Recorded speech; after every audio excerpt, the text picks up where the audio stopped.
भोर के अंगड़ाई, भोर के पूर्वा पवन, देह के खुशबू से महकेला सारा चमन। उसके बूंद नियन जहिया से छुअले बानी, हम तुहर भोला सनम, तू हमर नादानी। नैन के चैन कहाँ जहिया से दिखले बानी, नैन के चैन कहाँ जहिया से दिखले बानी, नैन के चैन कहाँ जहिया से दिखले बानी। हम तुहर दीवाना, तू हमर दीवानी, हम तुहर दीवाना, तू हमर दीवानी। नैन के चैन कहाँ जहिया से दिखले बानी। तो अचानक से मुझे फ़ोन आया कि कुणाल, भट्ट साहब हैज़ कॉल्ड यू। तो उस टाइम मुझे पता नहीं था भट्ट साहब कौन है। मैंने बोला भट्ट साहब मीन्स हु? बोला महेश भट्ट। तो आई वॉज वेरी एक्साइटेड कि महेश भट्ट बहुत बड़ा नाम। और तब तक सडनली क्या हुआ कि अगले दिन हम सोचे कि ठीक है, मुझे लगा कि चाय पे बुलाया उन्होंने बोला। फिर अगले दिन हम गए, हम सोचे कि भाई अलग एक्साइटमेंट था। मेरी फेवरेट एक्टर आलिया भट्ट। अगले दिन एक और सरप्राइज मिला कि आलिया भट्ट के बंगले पे जाना है। अब तो और भी ज़्यादा बोले कि भाई क्या हो रहा है अचानक से। फिर मैं वहाँ से गया, जैसे गया तो भट्ट साहब के अंदर एंट्री हुआ। जैसे मैं अंदर घुसा तो देखा कि महेश भट्ट मेरा ही गाना बजा रहे थे, वो स्पीकर, ब्लूटूथ स्पीकर से, और वो सुन रहे थे बैठ के। अब आई वॉज वेरी शॉक्ड कि एक इतना स्ट्रगल चल रहा है लाइफ में, अचानक से उतना बड़ा आदमी मेरा गाना बैठ के सुन रहा है और एकदम आंख बंद करके ऐसे। तब मेरी एंट्री हुई वहाँ पे। मैं डरा सहमा सा एंट्री हुआ अंदर। तो जैसे एंट्री हुआ अंदर तो भट्ट साहब देखे, बोले कि ये गाना तूने गाया है ऐसे। मैंने बोला कि यस सर। तूने कंपोज किया है क्या? मैंने बोला कि यस सर, मैंने ही कंपोज किया है। तो गा देगा ऐसा? मुझे तो लगा कि भाई साहब अचानक से। भट्ट साहब का एक चीज़ है, आप उनसे कुछ कहने जाएंगे, यदि आप एक्टर हैं तो कहेंगे सामने ही, बोलेंगे कि एक्टिंग करके दिखा, ये करके दिखा। तो मैंने बोला ठीक है। आई हैड ए गिटारिस्ट, जो म्यूज़िक उन्होंने दिया था, वो वहाँ पे गिटार लेके खड़े थे। उन्होंने गिटार प्ले किया, मैं गाया। गाते ही उन्होंने ही केम टू मी एंड उन्होंने मेरे गाल पे हाथ रखा एंड ही सेड कि क्या बात है। वो वीडियो भी काफ़ी ज़्यादा चला था, सब लोगों ने शेयर किया था। तू आती है यादों में बहुत तड़पाती है, आती है जब तेरी याद तो बारिश आती है, हो आती है जब तेरी याद तो बारिश आती है। ये गाना मैंने बनाया है और इस गाने की लॉन्चिंग हम लोग बेतिया से ही करने वाले हैं। मेरे दिल में तेरी धड़कनों का धड़कना जरूरी है, इन दूरियों के कुछ मौसमों का गुजरना जरूरी है, मेरी सांसों का तेरी सांसों में घुलना जरूरी है, जरूरी है, जरूरी है, मेरे दिल में तेरी धड़कनों का धड़कना जरूरी है। मेरे दिल में तेरे दिल का धड़कना जरूरी है। वाह क्या बात। एक कॉन्सेप्ट था कि जैसे मेरे दिल में था कि इसे सीन आया था इस टाइप से। इसके डायरेक्टर हैं पुनीत दीक्षित, जो बहुत अच्छे म्यूजिक डायरेक्टर हैं, और भट्ट साहब के साथ ऑलरेडी एक गाना हम लोग कर चुके थे। इस गाने को कंपोज आपने किया? जी, इस गाने को कंपोज गाया पलक मुचल जी ने, वो बहुत अच्छी सिंगर है।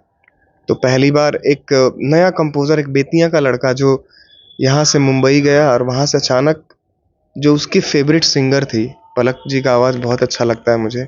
आगे मैंने और भी काम किए उनके साथ में, बट ये गाना सडनली आया वहाँ से। ये गाना मैं ही गाने वाला था, बट क्या था कि अभी मेरा नाम उस टाइम बहुत छोटा था, क्योंकि वहाँ बड़े जगह पे क्या होता है, लोग नाम के पीछे बहुत भागते हैं और कहीं ना कहीं वो ज़रूरी भी होता है, क्योंकि कमर्शियली फ़ायदा होता है प्रोड्यूसर्स को। मेरा नाम कोई जानता ही नहीं था। तो मैंने पहले डब किया था वो गाना, बट उस गाने को बाद में पलक मुचल जी ने गाया और बहुत ही अच्छा गाया। जावेद अली साहब ने भी गाया है वो गाना। ऐ दिल बता तू क्यों है खफा यूं, रूठा क्यों मुझसे, ऐ दिल बता तू, आ बैठ बातें संग तेरे कर लूं, क्यों है भरा सा, ऐ दिल बता तू। ये गाना विक्रम भट्ट जी ने अपने चैनल पे, वीवी ऑन द वेब उनका एक चैनल है, यूट्यूब चैनल, विक्रम भट्ट का चैनल है। ये गाने को विक्रम भट्ट जी ने अपने चैनल पे रिलीज किया। और गाने में जो हमारे कास्ट थे, जो लड़का, जो एक्टर ने काम किया था, वो एक्टर को हम लोगों ने अभी फाइटर मूवी में ऋतिक रोशन के साथ में उस एक्टर ने काम किया था। तो बहुत ही अच्छा टीम, और महेश भट्ट जी खुद सेट पे मौजूद थे और उन्हीं के अंडर में सारा गाना उन्होंने खुद डायरेक्ट किया, खुद कॉन्सेप्ट बनाया कि नहीं ऐसे होगा ऐसे होगा, स्टोरी डिज़ाइन किया। और उसके बाद से मेरा, जो कहते हैं ना कि डूबते को तिनके का सहारा, तो वहीं अभी चल रहा था, अचानक से वहाँ से आया सब। महेश भट्ट नाम ही इतना अच्छा, वो म्यूजिक, उनका म्यूजिक इतना अच्छा है। आप आशिकी फिल्म से देख लीजिए, आशिकी से, from Aashiqui two, Aashiqui two, Dil Hai कि मानता नहीं, हर फिल्म महेश भट्ट सिर्फ फेमस अपने गानों की वजह से, क्योंकि वो म्यूजिक का उनका बहुत अच्छा सेंस है। बापू की कर्म भूमि चंपारण में हमारी मौजूदगी है और इस वक्त हमारे साथ चंपारण के एक शख्सियत मौजूद हैं। चंपारण के उभरते हुए सितारे के रूप में इनको माना जा रहा है। बॉलीवुड सिंगर कुणाल मिश्रा जी हैं। इस वक्त सोशल मीडिया पर धमाल मचाए हुए हैं। बॉलीवुड में भी इनकी जो गाने हैं वो धमाल मचाई हुई है। हम बात करेंगे सिंगर कुणाल मिश्रा जी से, किस तरीके से इन्होंने सफ़र तय किया, चंपारण से निकल करके मुंबई की गलियों में जा करके अपने आप को किस तरीके से इन्होंने स्थापित किया है। हम इसी मुद्दे पर इनसे चर्चा करेंगे। सबसे पहले कुणाल जी, स्वागत है आपका हमारे न्यूज़ बहुत चैनल। बहुत धन्यवाद आपके न्यूज़ के माध्यम से, जिन्होंने मुझे इस काबिल समझा कि नहीं मुझसे कुछ बात करें। नहीं तो मैं तो एक स्टूडेंट की तरह मानता हूँ, अभी मुझे बहुत कुछ सीखना है, मैं सीख भी रहा हूँ। तो बहुत बहुत थैंक यू कि आपने हमारे कला को इतना सराहा और इतना अच्छी अच्छी बात कही आपने। एक्चुअली मेरे अंदर उतनी कुछ काबिलियत नहीं है, वो आप बहुत अच्छे इंसान हैं, बहुत सपोर्टिव हैं, इसलिए आप इतना कुछ कह रहे हैं हमारे बारे में। नहीं चलिए कुणाल जी, चूंकि हम लोग आपके गाने को सुने हैं, देखे भी हैं। आपने बॉलीवुड में भी गाना गाया है, जी एक से एक बेहतरीन गाना आपने गाया है। हाँ, कोशिश। भोजपुरी में आपने जो वो हर पल जो आपका एल्बम आया था, जिसमें हम लोग मिंटुआ को आपके गाने पर ठुमकते हुए देखे। जी जी और मिंटुआ के वीडियो में जो उनकी वाइफ के रोल में रहती है, वो क्या नाम, सोनाली या कुछ नाम है, जी जी सोनाली सिंह, जी उनको भी हम लोगों ने देखा है। जी जी आपके गाने को भी हम लोगों ने देखा है। जी तो वो गाना आपका बड़ी फेमस हुआ था, जी जी हर पल वाला गाना। जी जी बेतिया जैसे शहर से निकल करके जी जी जी भोजपुरी फिल्म इंडस्ट्रीज की तो बात दूर है, जी आपने बॉलीवुड में भी जगह पा लिया है। जी। तो क्या जर्नी है, क्या इसकी कहानी है, कैसे आपने ये सफर तय किया है?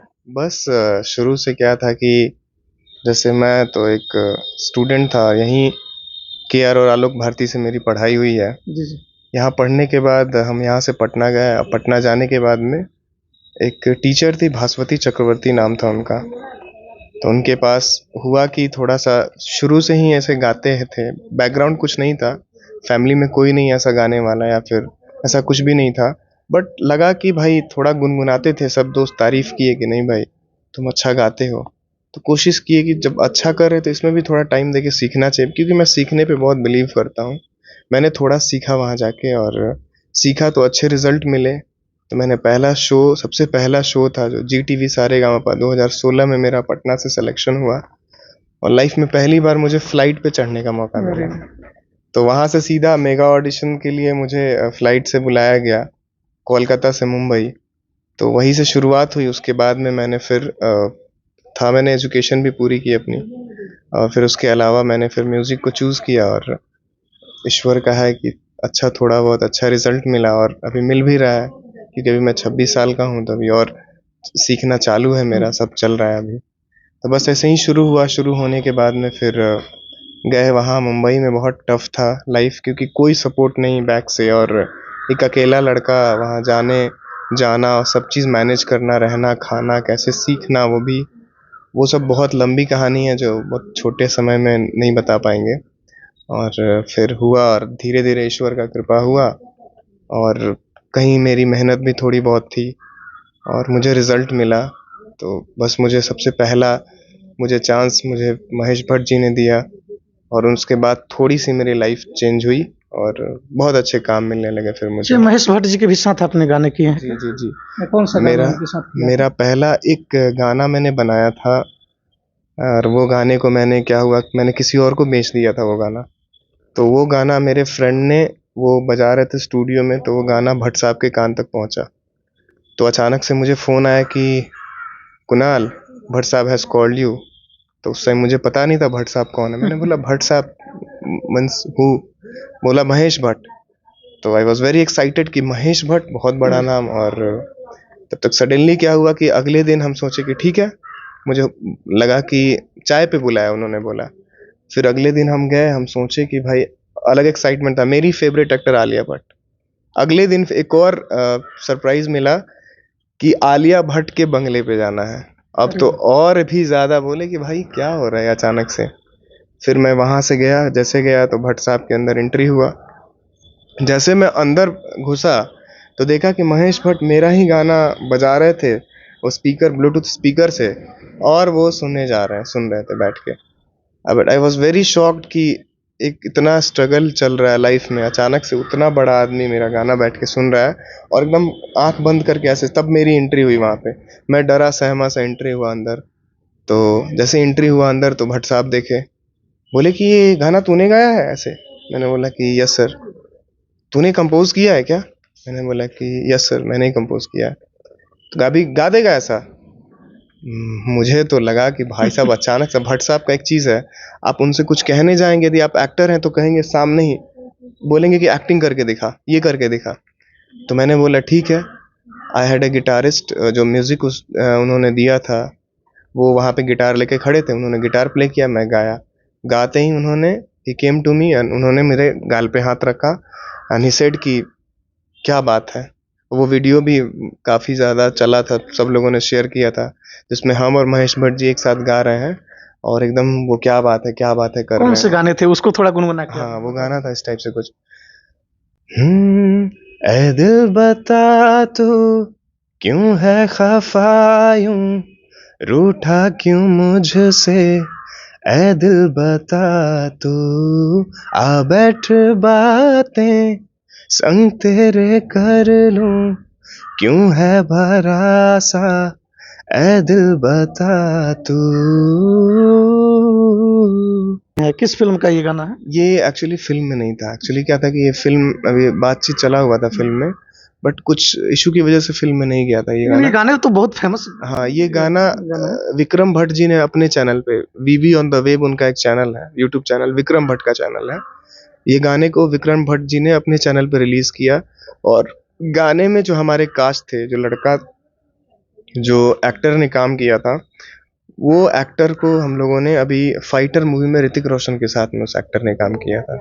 तो बहुत ही अच्छा टीम, और महेश भट्ट जी खुद सेट पे मौजूद थे और उन्हीं के अंडर में सारा गाना उन्होंने खुद डायरेक्ट किया, खुद कॉन्सेप्ट बनाया कि नहीं ऐसे होगा, स्टोरी डिज़ाइन किया। और उसके बाद से मेरा, जो कहते हैं ना कि डूबते को तिनके का सहारा, तो वहीं अभी चल रहा था, अचानक से वहाँ से आया सब।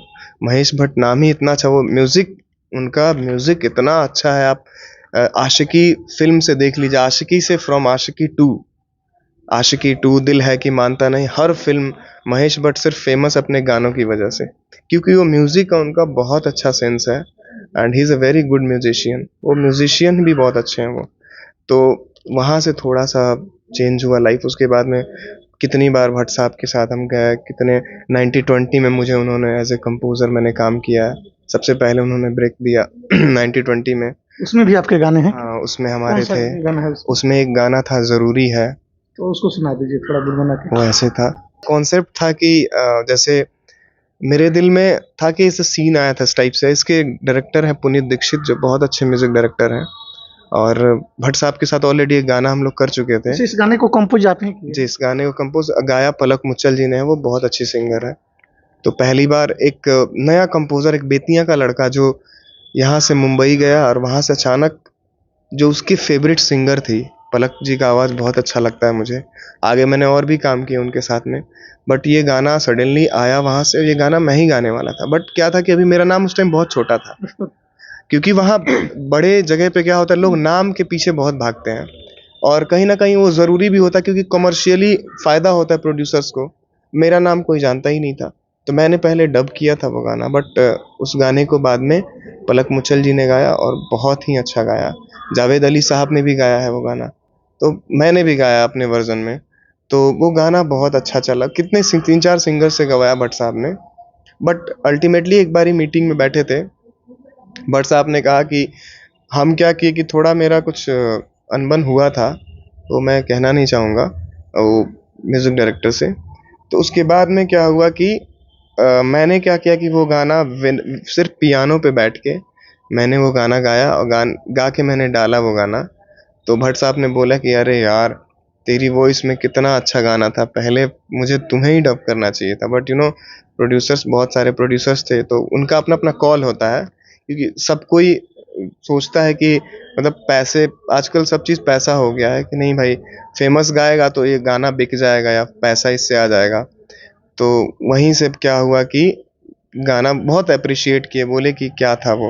नहीं होता है कि गाने जो भी मैं बनाता हूँ वो लाइक खुद से रिलेट करके, जैसे अभी हम लोगों ने एक और गाना बनाया जिसमें बहुत जल्दी, सिर्फ मैं अब छोटा मोटा अनाउंसमेंट करता हूँ, बाद में इस पे भी हम लोग चर्चा करेंगे स्पेशली। जैसे मैं सडनली बैठा हुआ था बालकनी में और अचानक से बारिश आई, तो थोड़ा सा प्रेम रस मैं पढ़ता हूँ हल्का फुल्का, तो मैंने बोला कि मैं जब भी तुमको याद करता हूँ तो बारिश होने लगती है, अरे वाह, वाह। तो जब भी तुम्हारी याद आती है तो बारिश आती है। तो उस पे मैंने बहुत ही अच्छा मैंने गाना बनाया है, गाना गुनगुना सकते हैं? बारिश आती है, बस थोड़ा सा मैं उसको ये करूँगा। तू आती है यादों में बहुत तड़पाती है, वाह, वाह। आती है जब तेरी याद तो बारिश आती है, हो आती है जब तेरी याद तो बारिश आती है। ये गाना मैंने बनाया है और इस गाने की लॉन्चिंग हम लोग बेतिया से ही करने वाले हैं। तो इसमें बस हम तो यही चाहेंगे, पहले था कि इसका लॉन्चिंग मुंबई में होगा, फिर मैंने बोला मुंबई में तो होते रहेगा, बहुत लोग वहाँ पे जानते भी हैं हमें, हमारे होम टाउन में हमें कोई नहीं जानता, क्योंकि यहाँ पे हम रहे भी कम हैं। और मेन बात है कि हम लोग थोड़ा सा है ना कि थोड़ा आज तक स्क्रीन पे आने का टाइम ही नहीं मिला हमको, क्योंकि सीखने में और अपना खुद को संभालने में, क्योंकि करेंगे नहीं मेहनत तो खाएंगे कहाँ से। मुंबई में 40-50 हज़ार महीने का खर्चा अलग, ये सब करते करते आदमी थोड़ा अपने रूट से थोड़ा सा दूर चला गया। तो वही है कि इसीलिए हम सोचे कि उसकी लॉन्चिंग बेतिया में होनी चाहिए, बेतिया के लोगों को भी पता चलना चाहिए कि बेतिया में भी बहुत कुछ है, यहाँ पे भी सपोर्ट मिलेगा वैसा, तो आदमी बहुत आगे जा सकता है, बहुत अच्छा कर सकता है। मेरा ये कॉम्पोजिशन था, वो टी सीरीज़ पे पहले सेलेक्ट हुआ, तो टी सीरीज़ पे सेलेक्ट हो गया। इतना लकी, जिस प्रोड्यूसर को ये गाना दिए थे उनको क्या था कि उनको यही गाना करना था, तब तक सडनली वहाँ टी सीरीज़ में सिलेक्शन हो गया। उन्होंने कहा कि ये गाना हम जुबिन से गवाएंगे, तो मेरे लिए तो बड़ा बात था कि उतना बड़ा सिंगर मेरा गाना गाएगा। फिर सडनली प्रोड्यूसर से मैंने उनको ज़बान दे दिया था, सब डॉक्यूमेंट्स वगैरह हो गया था, तो मैंने बोला कि नहीं भाई, ये अच्छा है, बाद में मैं दूसरा बना दूंगा, क्योंकि क्रिएटर तो मैं ही हूँ, वैसा 10 मैं और बना सकता हूँ। तो फिर वो गाना मैंने उन्हीं के साथ में किया और बहुत ही अच्छा उस गाने में मैंने, और मेरे दोस्त हैं मोहित नाम है उनका, बहुत अच्छा म्यूज़िक, दोनों म्यूज़िक डिज़ाइन किया है, म्यूज़िक बनाया है, और बहुत ही अच्छा गाना है, आप लोग सुनेंगे बहुत मज़ा आएगा वो अच्छा गाना। कुणाल जी, आप जो भी गाने गाते हैं जी जी। उन गानों को आप खुद से लिखते हैं या राइटर कोई और है? नहीं, राइटर है, मेरे राइटर हैं, जैसे कि बेतिया एक हैं गौरव पांडे जो रांची के हैं, अभी उनका गाना अरिजीत के लिए नहीं, सॉरी, शान ने गाया है उनका गाना बड़े बड़े सिंगर्स ने गाया है, बहुत अच्छा लिखते हैं वो है रांची के हैं, बेसिकली वो बिहार से ही हैं। हम लोग एक बिहारी का एक टीम ही तैयार करके रखे हुए हैं, तो उसमें उन्होंने गाना लिखा है। उसके अलावा एक बेतिया के भी राइटर है अभिजीत मिश्रा, जिन्होंने गाना मिंटुआ का जो गाना है वो दीवाना नहीं, हरपल नहीं, दीवाना। दीवाना गाना था जब नया नया बना था, सब कोई शॉक्ड हो गया था सुन के। उस गाने को सुना दीजिए, क्योंकि वो गाना सोशल मीडिया पर काफी फेमस हुआ था, वायरल भी हुआ बहुत था। वायरल हुआ तो था पहले वो गाना। गुनगुना के सुना दीजिए, ठीक है। ताकि फॉलोअर्स लोग जो हैं और चंपारण के लोग जान जाए कि इस गाने को ये कुणाल मिश्रा ही गाए। जी जरूर। ये गाना था, मैं थोड़ा सा फिर इस गाने के बारे में बताऊंगा। ये गाना ऐसे था। नैन के चैन कहाँ जहिया से दिखले बानी, नैन के चैन कहाँ जहिया से दिखले बानी, हम तो हर दीवाना तू हमर दीवानी, हम तो हर दीवाना तू हमर दीवानी, नैन के चैन कहाँ जहिया से दिखले बानी। ये गाना था। ये गाना जैसे था, मैंने धुन पहले बनाया था नॉर्मली। मेरे पास वहीं अभिजीत मिश्रा जो एक राइटर हैं, वो बेतिया के ही हैं, शिक्षक हैं वो हिंदी के। वो उन्होंने मेरे पास भेजा ये गाना कि नैन के चैन कहाँ जहिया से दिखले बानी। मैंने सडनली भोजपुरी, उस टाइम मैंने कोई भोजपुरी गाना टच भी नहीं किया था। सुनता था मैं भोजपुरी गाना, भोजपुरी से मुझे बहुत प्यार है। खुद मेरा लैंग्वेज, घर में हम लोग भोजपुरी बात करते मातृभाषा हैं। भोजपुरी। बहुत खूबसूरत लैंग्वेज है। हम लोग एक बारी बात कर रहे थे, नॉर्मली मैं फ़ोन पे बात कर रहा था, तो एक गुजराती मेरी फ्रेंड थी, वो कह रही थी, मतलब सीनियर थी काफ़ी वो, कहीं कि यार क्या कितना खूबसूरत लैंग्वेज है यार तुम आप लोग का, ये लोग कैसे कैसे बात करते हैं सड़क पे, अजीब लगता है। ऐसे नॉर्मली बात कर रहे थे घर पे, बोले इतना मज़ा आ रहा था सुन के कि मैंने तुम्हारा स्नैप बना लिया, वीडियो बना लिया। तो मैंने बोला कि भाई, हम बोले कि देखिए आप लोग आपस में गुजराती बात करते हैं, मराठी आपस में मराठी में बात करेंगे, तो हम लोग आपस में भोजपुरी में बात करते हैं। तो वहां से अचानक मैंने देखा कि नैन के चैन कहाँ जहिया से दिखले बानी। उसके अलावा उसका लाइन था, भोर के अंगड़ाई भोर के पूर्वा पवन। बता दीजिए। हाँ ऐसे था, उसका लाइन भी था। भोर के अंगड़ाई भोर के पूर्वा पवन, देह के खुशबू से महकेला सारा चमन, ओस के बूंद नियन जहिया से छुअले बानी, हम तो हर भोला सनम तू हमर नादानी, नैन के चैन कहाँ जहिया से दिखले बानी। ऐसे गाना था, बहुत खूबसूरत लिखा गया था गाना।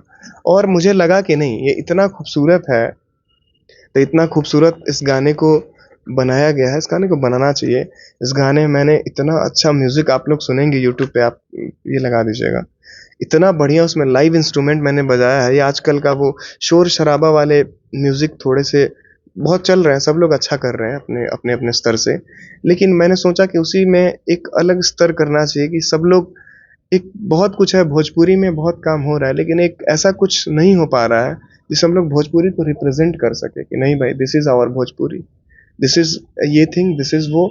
क्योंकि यहाँ पे बहुत देखा जाता है कि यहाँ 5,000 10,000 में गाने बन जाते हैं, बहुत ऐसी चीजें हैं, तो बहुत ऐसी बातें हैं जो हम नहीं कह पाएंगे। अच्छा चलिए कुणाल, आप भोजपुरी को रिप्रेजेंट करने की बात कर रहे हैं। एक्चुअली आपकी और हमारी मुलाकात रंगमंच ऑफ बिहार के बैनर तले हुई थी, और उस समय हमने आपको देखा।